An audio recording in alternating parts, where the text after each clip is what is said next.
dogongora kudha lama kan ummanni islaamaa itti jiru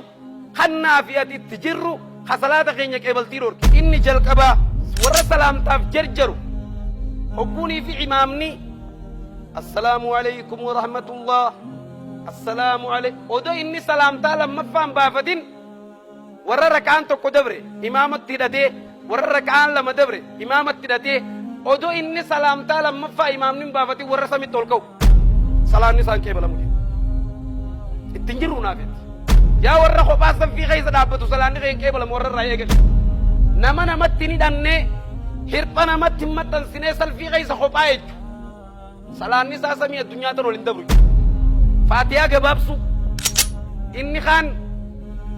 faatiyaa tan irra deddeebuu akka kabiirota keenya kagarii tokko nagarree oofu bareeso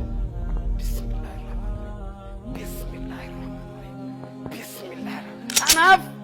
faatiyaan aguma irra deddeebuun salaata kee akka samii addunyaa tan ol hin dabarre godhe salaata keessatti jalfa jalaatiin nama millachuu milluu baay'isuu ani waan akka nama salaata jiru yoo silaale sirifachiisu rabbi na agarsiifne dubaan namni hogguunii fi salaatu obboleessa kiyya obboleettii tiyya bakka kam eeguu qaba bakka sujuudaa eeguu qaba inumaa namarraa ni jira bilbilli irratti tokko dawwalame bilbila ol baasee eenyuu dawwalee dhiiramoo dhalaa nama dabaafatu jira maal jettan duba ija lamaan guduunfatteetu bakkanumatti haasuudhaan bookoshoon akka keetiin hafnee bara namni ija guduunfatee sagadu isaa fi warri ibidda gabbaru tokko jenduba osoo haaliqa gabbartuu fuula isaa dhaabbattuu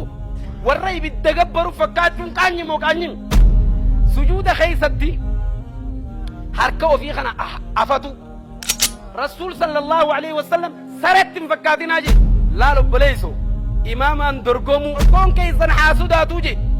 warri imaama dura mataasaa ol fuudhu rukuwarra sujuudarraa warri mataasaa ol fuudhu mataan isaa mataa harree jijjiiramuu haasudaatu je nuti ummata muhammadina jaanu waa baasu